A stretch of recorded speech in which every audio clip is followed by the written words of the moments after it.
mukoze bulungi nnyo. Mzee Lutaya, Mzee Mayinja, Mzee Isaki, mwebale nnyo.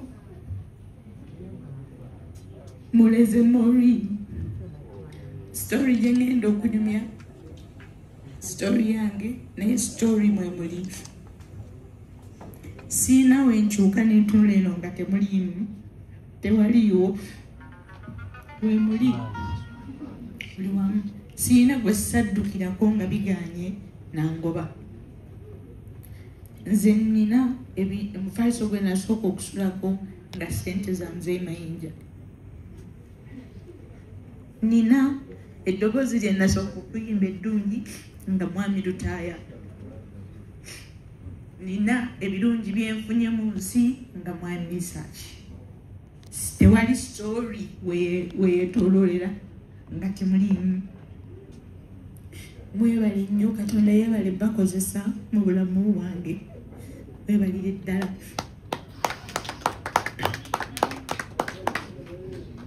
Ntambudde ne Mzee Mayinja nga ojja n'omuwulira n'ekino kibeera bwe kiti taakulaba oti n'otambulira ku ekyo.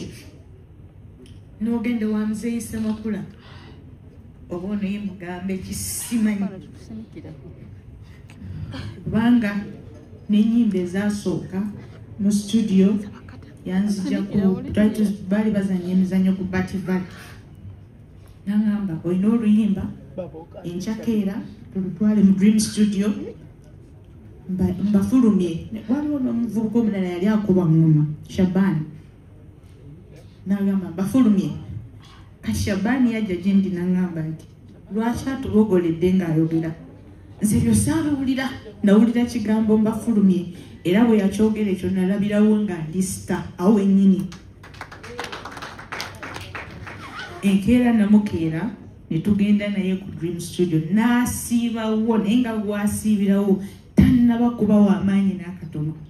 N'asiibawo n'ateekawo omwoyo ennyimba zimikisingibwe, n'ateekako n'okundakirira gende wagundi ku ssaawa bwe ziti, twala ku radio ku ssaawa bwe ziti, bw'otuukawo fukamira babuuze bulungi teekayo ennyimba. N'agezaako ziggoberera n'ekisho yange eyasooka Mzee Isaki eyagikola. Mbulirako mba neetambulira ku Mzee Isaki olwo. Bw'abaayo ekintu kyonna nga waliwo oluyombo olutambula, kyasooka simu, oliwa okola ki, oli otya, nkugamba ekigambo kimu, sirika. Tewali lunaku lwe nali mugambye nedda lwaki nawulirizanga ebigambo bye y'ensonga lwaki Katonda nnyambye n'embeera bw'eti. Munange neeyanziza neneyanzika. Nti waliwo bwe natuuka ekiseera katuwano mu biseera bya COVID nga atuuse, yakwata essimu n'agamba bw'wabaawo obuzibu bwonna bw'ofunyemu mu byendya nkubira. Naye nga saamulabako ewaffe, toba yali kitanga omuto oba yali ani, naye yafuuka omuzadde ennyo. N'afuuka taata, n'afuuka maama, n'afuuka ebintu eby'enjawulo. Mukama wange mu lugendo lwange mw'oli nnyo nnyo nnyo nnyo. Nsiimye obulamu bwange engeri gy'obusaasidde n'onnyamba ne ngenda mu maaso nti nayimbiranga mu studio ye eya Cal Records ku kalenda. Naye nga sirina ssente, nga sirina, naye nga Mzee tagambangako nti ebyuma byange mulekerawo biyimbirako. Nti twajjanga ne tuyimba n'otambula n'ogenda n'ofulumya oluyimba n'atakubanja yadde ekintu. N'oyimba oluyimba olusooka, n'oyimba olwokubiri, ng'oyimbira ku masannyalaze, oyimbira ku ki, nga byonna takubanja yadde ekintu. N'omala n'ofuuka omuntu ow'amaanyi.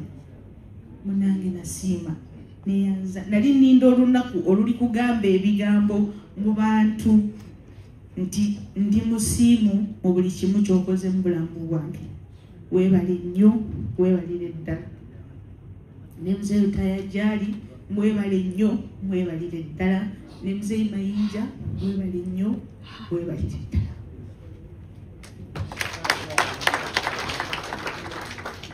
Muka n'agamba nabo buli kimu kigenda tambula bulungi. Webale nnyo, webalire ddala. Nebaza manager wange Rogers Kiyingi, oyimiridde mu buli kimu kyonna. Webale nnyo, webalire ddala. Tiimu yange gye nkola nayo Mole jangu kono. Namesake. Bosi waffe oyo. Bosi waffe. Omwana ono yajja n'aneegattako. Nalinga nnyimba naye nga ndaba omwana abeera wansi ku stage ng'akutte ekitabo kijjudde obufaananyi bwange. Nga bwe mba nnyimba asembera n'akindaga bw'ati naye nga simufaako. Buli kiseera nga tugenda kavumba mu omwana mulaba. Bwe tujjawo omwana mulaba abeerawo paka we nagamba omwana ono kamuwa obudde. Paka kati tuli naye. Ayinza okuba ebifaananyi nga ndi naye. Ate era simukotogedde neŋŋamba yigira ku nzoba oyo ono oba okola ki paka lwofuna ebibyo. Essaawa eno alina studio ye. Mole tokaaba. Cookie ya tumuyita Cookie musanyusa waffe mulungi muzibu.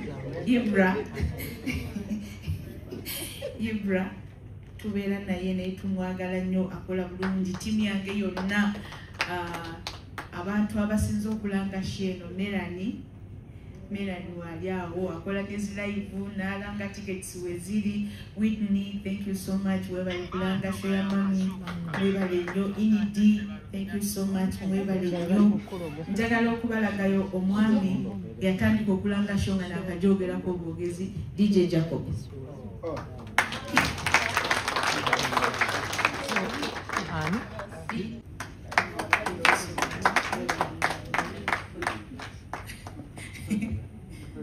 Wanji ati nanyegera ki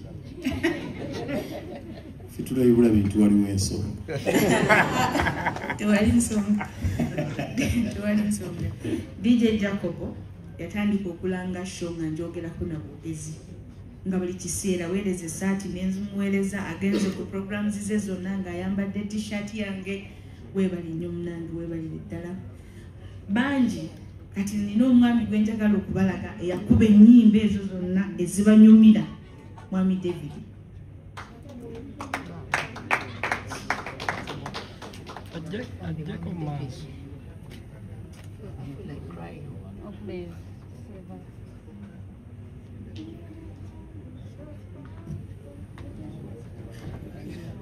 Omwami ono nze saayina ssente za studio, nga studio papa bw'agituwa naye nga siina ssente. Omwami ono n'akubira ennyimba ezo ku bwereere.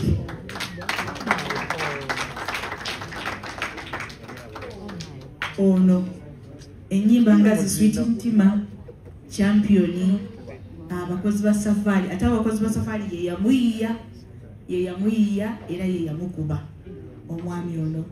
Nnyimba nnyingi nnyo z'akoze naye ng'azikola mu kwagala obwagaza omuntu, ate ennyimba ne ziba z'amaanyi ne zintwala wala. Munnange weebale nnyo, weebalire ddala. Mikwano gyange mwenna, Muzeeyi Sserugga ng'abantu beekutibwa bwe bati naye nga muzeeyi ayinza okugamba abo booli nagenda bacamula omuntu akukkiririzaamu buli kiseera kati naawe oba olina okumufiirako. Munnange weebalire ddala. Nsaba mukubireko muzeeyi. Weebalire ddala, weebale nnyo. Mwampushinga paka eno gyendi okubeera nga nange ngenda kuŋŋaanya abantu mu Serena. Weebale nnyo, weebalire ddala. Eagles Production yonna nga sironzeemu Irene Namatovu, Stasha Mayanja, Catherine Kusasira, Sophia Nantongo, Muzeeyi Mayinja, Muzeeyi Sserugga, Muzeeyi Lutaya, Muzeeyi Misachi, Muzeeyi Sekamatte. Mwenna mwebale nnyo okundera, okumpa nange, okunjawulizaako nange nempitawo. Mwebalire ddala, nsiimye. Mikwano gyange mwenna abazze olwaleero, abayimiridde nange, mwebale nnyo, mwebalire ddala. Abasponsors bange mwenna nga sawudde, thank you so much. Mwebale kunzikiririzaamu. Maureen family.